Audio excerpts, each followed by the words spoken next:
우리는 무대에서 사라지지만 보이지 않는 디지털의 끈으로 연결되어 서로를 지키는 글로벌 군대입니다. 와, 이 문장이 주는 그 무게감이 정말 상당하죠. 단순히 뒤로 물러난다는 것을 넘어서서 보이지 않는 곳에서 더 강력한 연대를 구축하겠다는 아주 단호한 선언이거든요. 네네, 맞아요. 방금 들려드린 이 엄청난 선언이 오늘 우리가 파헤칠 그 자료의 첫 페이지를 장식하고 있습니다. 청취자 여러분, 저희가 벌써 지난 19번의 심층 탐구 시간을 함께 했잖아요. 그렇죠. 정말 긴 여정이었죠. 맞습니다. 캡틴 조슈아 리, 그분의 실전 매뉴얼을 저희가 아주 철저하게 해부해 왔거든요. 사역의 그 척박한 토양을 어떻게 기경할 건지, 또 거센 핍박 속에서 조직을 어떻게 견고하게 유지할 건지. 네. 그리고 리더로서 겪는 그 내면의 고갈을 어떻게 극복할 것인지에 대한 정말 치열한 논의들이었죠. 네, 그리고 오늘 드디어 이 20부작 분석 여정의 거대한 피날레에 도달했습니다. 바로 레슨 20, 디지털 인비저빌리티, 그러니까 디지털 투명성, 유령이 되어 세상을 잇는 법입니다. 지난 19번째 분석에서 저희가 도출했던 아주 핵심적인 결론을 여러분도 다 기억하실 겁니다. 사역자의 거룩한 후퇴가 사역의 영적 권위를 완성한다. 이 문장이었죠. 아, 네. 영적인 관점에서는 진짜 너무 아름답고 숭고한 결론이었어요. 맞아요. 하지만 오늘의 목표는 단순히 이제 나 아름답게 뒤로 물러나야지 이렇게 마음먹는데 그치지 않거든요. 현실은 훨씬 더 냉혹하니까요. 그러니까요. 지금이 2026년이잖아요. 네, 이 2026년이라는 고도화된 그리고 극도로 위험한 기술 환경 속에서 어떻게 사역과 데이터를 안전하고 영구적으로 인계할 것인가. 물리적으로는 무대에서 내려오더라도 기술적으로는 어떻게 계속 연결망을 유지할 것인가. 그 구체적인 방법론을 오늘 파헤치는 거군요. 맞습니다. 그 생존의 기술을 다루는 게 오늘의 핵심이죠. 바로 그 지점입니다. 2026년의 기술적 환경. 자료에서는 현재 이 감시 체제를 디지털 파놉티콘이라고 딱 명명하고 있더라고요. 네, 디지털 파놉티콘. 사실 파놉티콘이라는 단어 자체가 주는 그 약간 숨막히는 느낌이 있잖아요. 그렇죠. 원형 과목이니까요. 영적인 개념이었던 그 거룩한 후퇴를 도대체 이 살벌한 감시 사회 속에서 어떻게 기술적으로 구현해낸다는 건지 솔직히 저는 처음 읽고 감이 잘 안 왔거든요. 캡틴 조슈아리의 이 매뉴얼이 독보적인 이유가 바로 그겁니다. 영성과 기술을 분리하지 않아요. 철저히 결합시켰다는 데 의미가 있죠. 우선 이 디지털 파놉티콘의 작동 원리를 명확히 아셔야 합니다. 네네. 18세기에 제러미 벤담이 고안했던 그 파놉티콘 감옥을 한번 떠올려 보시죠. 중앙의 감시탑은 어둡고 죄수들의 방은 밝잖아요. 죄수 입장에서는 자기가 언제 감시받는지 아예 알 수가 없는 거네요. 정확합니다. 언제 쳐다보는지 모르니까 결국 스스로 나는 항상 감시받고 있다. 이렇게 규정하고 행동을 통제하게 되는 거죠. 2026년의 네트워크 환경이 정확히 이렇거든요. 물리적인 어떤 국경선이나 검문소보다 디지털 국경선이 훨씬 더 높고 촘촘하다는 말씀이시죠? 맞아요. 메시지 하나, 이메일 한 통, 심지어 클라우드에 접속하는 그 트래픽의 아주 미세한 패턴까지도 중앙인공지능 감시망에 의해서 실시간으로 모니터링되고 싹 다 분류가 됩니다. 와, 그러니까 모든 패킷 하나하나가 완전히 엑스레이 검색들을 통과하고 있는 셈이네요?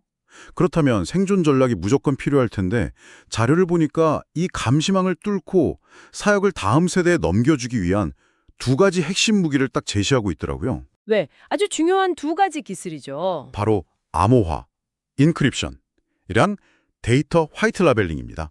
네, 감시 사회에서 살아남기 위한 가장 기본적이면서도 최고도로 발달된 기술적 방패들이죠. 암호화는 사실 저희가 일상에서도 많이 접하는 개념이잖아요. 데이터를 막 복잡한 알고리즘으로 섞어서 비밀번호나 키가 없으면 절대 열어볼 수 없게 튼튼한 금고에 넣는 거. 그렇죠. 보통 그렇게 생각하죠. 근데 제가 자료를 읽으면서 좀 의문이 들었던 건 암호화만으로는 부족하다. 이 대목이었어요. 아무리 튼튼한 금고를 만들어도 2026년의 감시자들은 그 완벽한 금고가 존재한다는 사실 자체를 의심한다는 거였거든요. 아주 예리한 포인트를 짚으셨습니다. 감시망을 운영하는 인공지능의 입장에서 한번 생각을 해보시면요. 네네. 파놉티콘 안에서 모든 데이터는 그냥 평범하고 투명해야 정상이에요. 그런데 갑자기 막 군사 등급인 AES-256으로 겹겹이 암호화된 거대한 데이터 덩어리가 네트워크를 타고 슉 흘러갑니다. 아, 그러면 감시망이 바로 눈치를 채겠네요. 당연하죠. 안의 내용은 못 보더라도 감시망은 즉각 그 트래픽에 붉은 깃발을 딱 꽂습니다. 비유를 해보자면요. 조용한 시골길에 갑자기 창문 하나 없는 시커먼 방탄 장갑차가 막 지나가는 꼴이에요. 와, 진짜 딱 맞는 비유네요. 그 안에 뭐가 들었는지 몰라도 저거 털어볼 가치가 있는 엄청난 기밀이다. 이건 동네 사람 누구나 다 알게 되는 거잖아요. 맞습니다. 튼튼하게 잠그는 행위 자체가 오히려 나 여기 숨어 있다 이렇게 소리치는 꼴이 되는 거죠. 아, 그래서 등장하는 그 필수적인 기술이 바로 데이터 화이트 라벨링이군요. 제가 이 원리를 보면서 진짜 기발하다고 생각했는데 쉽게 말해서 고도의 기밀 문서나 사역 데이터를 그냥 평범한 마트 영수증으로 위장하는 거잖아요. 네, 마트 영수증이나 지루한 대출 스팸 메일 같은 걸로요. 맞아요. 아니면 막 흔해 빠진 날씨 API 데이터처럼 위장해서 감시자들이 그냥 흔한 쓰레기 데이터로 착각하고 지나가게 만드는 고도의 디지털 위장술인 거잖아요. 그렇습니다. 현대 암호학에서는 이걸 스테가노그래피 기법의 진화형으로 보기도 하거든요.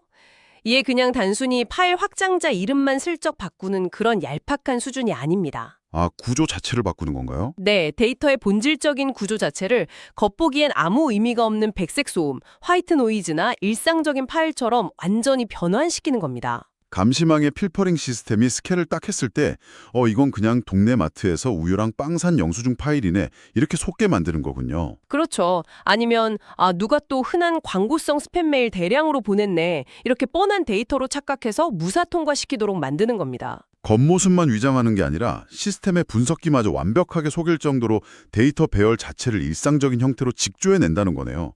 와, 네, 바로 이것이 다음 세대를 위해 물러나는 리더, 즉 페트로가 자신의 흔적을 완벽히 지우고 유령이 되는 방식입니다. 진짜 놀랍네요. 캡틴 조슈아 리는 이걸 현대의 리더가 반드시 갖춰야 할 생존법이라고 엄청 강조하더라고요. 이건 첩보 영화에 나오는 멋부리기형 스파이 기술이 절대 아닙니다. 가장 가치 있는 정보, 그리고 무엇보다도 그 정보를 물려받을 사람을 지키기 위한 필수적인 전술적 은폐거든요. 사람을 지키기 위한 기술이라는 말이 훅 와닿네요. 리더의 후퇴는 자기가 편하게 살려고 도망치는 게 아니라 다음 세대의 사역자를 보호하기 위한 방어막이 되어야 하니까요. 도대요. 여기서 약간 치명적인 모순이 하나 생깁니다. 제 입장에서는 사실 이 부분이 가장 이해하기 어려웠거든요. 어떤 부분이죠? 기존의 리더인 페트로가 성공적으로 자신과 그 방대한 사역 데이터를 마트 영수증으로 위장해서 딱 숨겼다고 가정을 해볼게요. 완벽한 은폐죠. 그럼 남겨진 현지 리더, 우리가 자료에서 파울로라고 부르는 그 후임자는 어떻게 되냐는 겁니다. 파울로 입장에서는 어떻게 접근하느냐. 네, 파울로 입장에서는 그게 진짜 영수증인지 아니면 암호화된 기밀인지 어떻게 구분하죠? 나아가서 그걸 위험 없이 도대체 어떻게 꺼냈을 수 있느냐는 겁니다. 매뉴얼이 가장 치밀하게 설계한 부분이 바로 그 지점입니다. 페트로가 남긴 모든 디지털 자산은 이제 이중적인 성격을 띠게 되거든요. 이중적인 성격이요? 네, 감시자들의 눈에는 철저히 무의미한 백색 소음이지만 사전에 약속된 올바른 키를 가진 파울로에게는 사역을 이어갈 완벽한 나침반이자 위대한 축복으로 변모하는 거죠. 이건 그냥 단순한 파일 전송이 아닙니다. 그럼 뭐죠? 권한의 안전하고 완벽한 위임, 즉 임파워먼트의 과정인 겁니다. 잠깐만요. 아무리 이중적인 성격을 띠고 있다 하더라도 파울로가 그걸 풀려고 시도하는 순간 감시망에 걸리는 거 아닙니까? 2026년 감시망이 그렇게 촘촘하다면서요. 네, 엄청나게 촘촘하죠. 그러니까 파울로가 온라인 상태에서 그 평범한 마트 영수증 파일을 굳이 다운로드해서 그걸 고도의 복호화 프로그램에 넣고 막 돌린다면 당장 중앙 감시 서버에 사이렌이 웽웽 굴릴 텐데요. 저 친구 평범한 영수증을 왜 저렇게 힘들게 해독하고 있지? 이렇게요? 맞아요. 수상하다면서 바로 잡으러 올 거 아니에요. 아주 예리한 질문입니다. 만약 파울로가 일반적인 온라인 PC에서 중앙 서버랑 연결된 채로 그 작업을 수행한다면 아마 즉시 체포될 겁니다. 하지만 매뉴얼이 지시하는 디지털 보호막은 그렇게 허술하지 않거든요. 오, 다른 방법이 있군요. 기술적으로 파울로의 복호화 과정은 철저히 에어갭 상태의 단말기에서만 이루어지도록 강제되어 있습니다. 에어갭이요? 그 물리적인 공기, 에어에 간격을 둔다는 뜻 같은데 구체적으로 어떤 원리인가요? 아예 인터넷선을 싹 뽑아버린 컴퓨터를 말하는 건가요? 정확합니다. 와이파이, 블루투스, 랜선 등등 외부와 통신할 수 있는 모든 물리적, 소프트웨어적 연결 모듈이 완전히 제거되거나 파괴된 오프라인 전용 기기를 뜻합니다. 아, 아예 외부랑 단절을 시켜버리는군요. 네, 파울로는 일상적인 활동 중에는 감시망 눈에 띄지 않게 평범한 USB나 메모리 카드 형태로 위장된 데이터를 그냥 쓱 획득합니다. 그리고 철저히 격리된 안전가옥에 가서 이 에어갭 기기에 데이터를 물리적으로 옮겨 심은 뒤에야 해독을 시작하는 거죠. 기기 자체가 네트워크랑 영구적으로 단절되어 있으니까 그 안에서 아무리 고도의 복호와 연산이 막 미친 듯이 돌아가도 감시망은 알람을 울릴 방법이 아예 없는 거네요. 맞습니다. 물리적으로 불가능하죠. 아, 기기 자체가 아예 세상과 단절된 고도화된 디지털 밀실이 되는 거군요. 그렇다면 그 데이터를 열기 위한 비밀번호, 즉 그 키는 어떻게 전달받나요? 키를 이메일이나 메신저로 보내면 결국 그 통신 내역이 꼬리가 밟힐 텐데요. 그 부분에서 진짜 또 한 번 감탄하게 되는데요.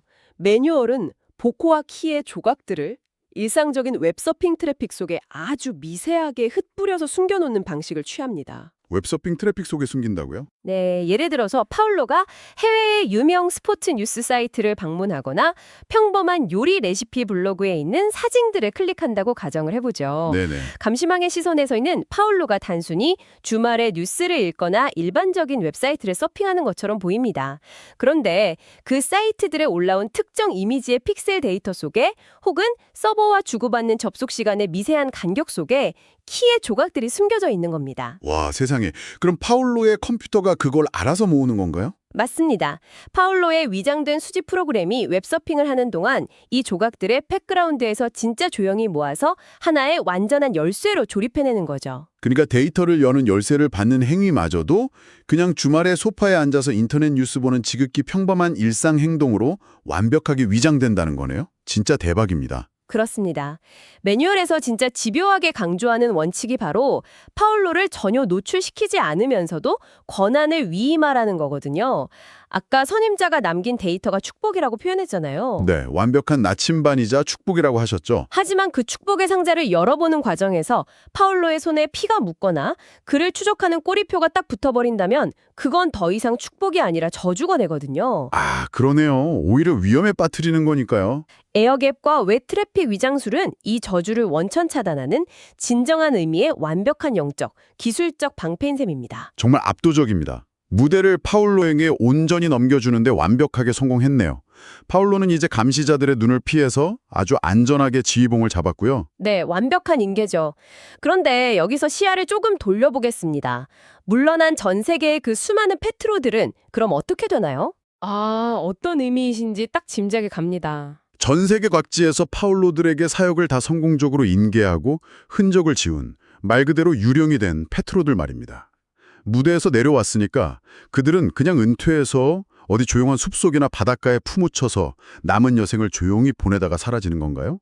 만약 그렇다면 그것은 저희가 계속 논의해온 거룩한 후퇴가 아니라 그냥 단순한 도피나 은퇴에 불과하겠죠. 그렇죠. 사역이 끝나는 거니까요. 이 질문에 답을 찾기 위해서 시야를 전 세계 단위로 확 넓혀보면요.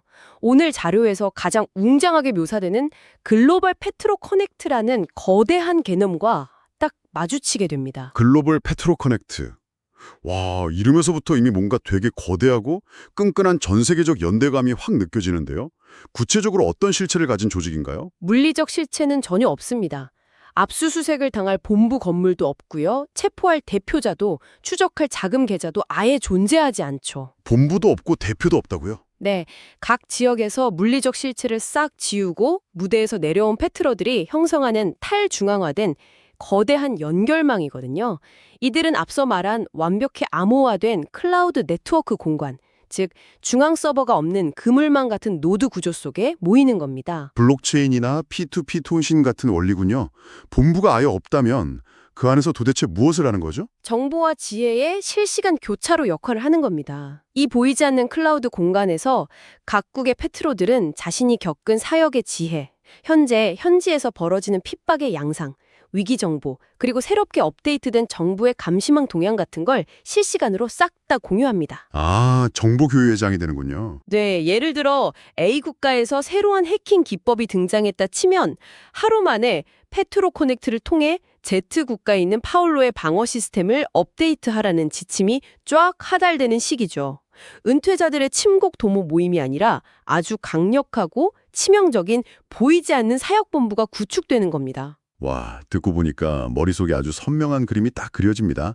마치 무대 위에서는 파울로라는 연주자들이 스포트라이트를 받으면서 막 열정적으로 교향곡을 연주하고 있는데 사실 그 무대 뒤편, 아니 아예 보이지 않는 캄캄한 객석 저 너머에서 수많은 명주의자들이 보이지 않는 주파수로 서로 신호를 주고받는 거네요. 완벽한 비유입니다. 무대 뒤에 오케스트라죠. 현장에서 목숨을 걸고 뛰는 요원들을 조용히 내려다보면서 가장 최적의 전술을 제공하는 일종의 탈중앙화된 그림자 관제탑이라고 부를 수도 있겠네요.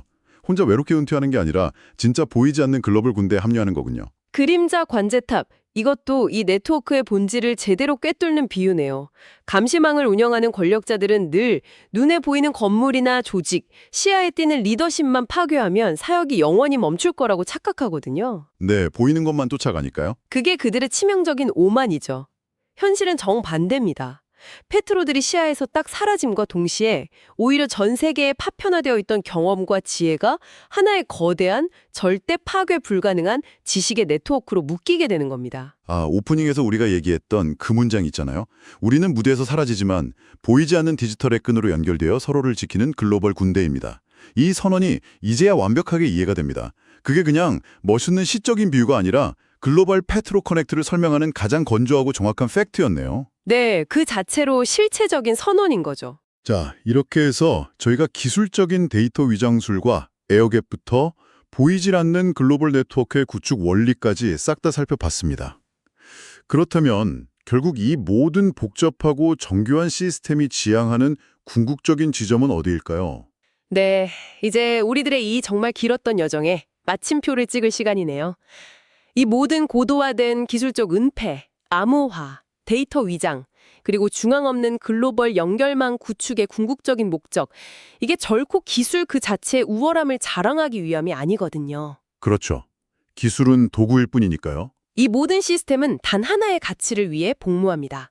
바로 저희가 지난 20번의 시간 동안 줄기차게 추적해온 이 시리즈 전체의 핵심 주제, 바로 투명 선교의 완성을 위해서입니다. 투명 선교. 리더십의 이름표를 지우고 나 자신은 완벽하게 투명해짐으로써 오직 사역의 본질과 그리스도의 복음만이 현장에 뚜렷하게 남겨주도록 하는 그 영적인 태도 말이죠. 정확합니다. 철저히 투명해짐으로써 사역의 뼈대만 딱 남기는 것. 그리고 이것이 바로 캡틴 조슈아 리의 2.13 실전 매뉴얼이 아주 치열하게 지향해온 리더십의 최종 형태인 겁니다. 네네.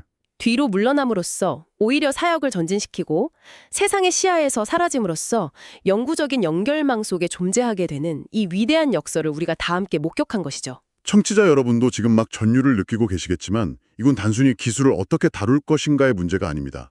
마음의 문제고요.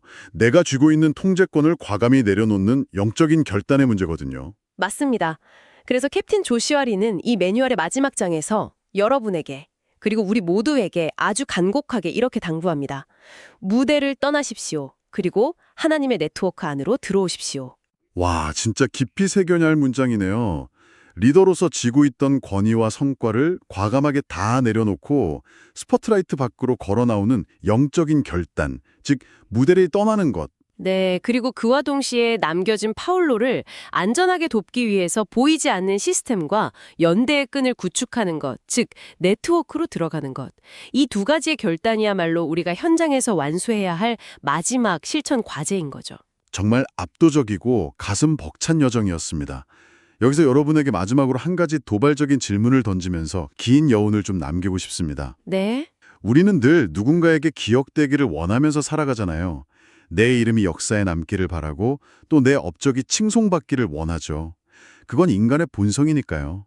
하지만 세상에서 가장 위대하고 영구적인 영향력은 어쩌면 내가 철저히 잊혀지고 무대 뒤로 사라짐으로써 누군가를 온전히 빛나게 할 때 비로소 시작되는 것은 아닐까요? 리더십의 본질을 찌르는 진짜 묵직한 질문이네요. 먼저 이 자리를 빌려서요. 지난 20회차라는 결코 짧지 않은 긴 여정 동안 이 무겁고도 거대한 집중 탐구에 동참해주신 청취자 여러분께 깊은 존경과 감사를 드립니다. 네, 정말 감사드립니다.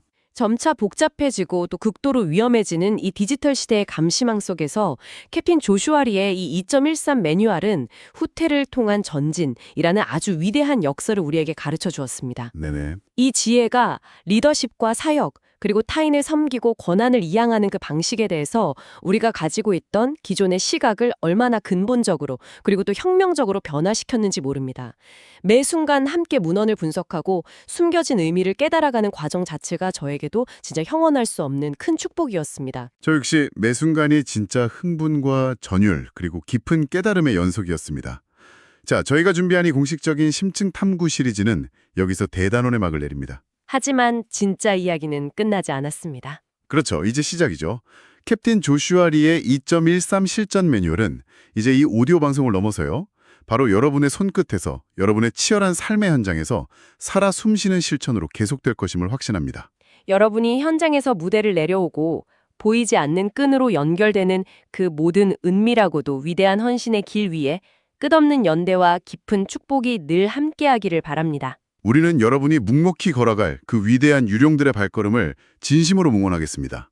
여러분이 과감하게 비워낸 그 아름다운 빈자리가 남겨진 이들을 통해 세상을 더욱 찬란하게 비출 것입니다. Secure networks empower local leaders without exposing them. 이제 무대 뒤에서 뵙겠습니다. 감사합니다.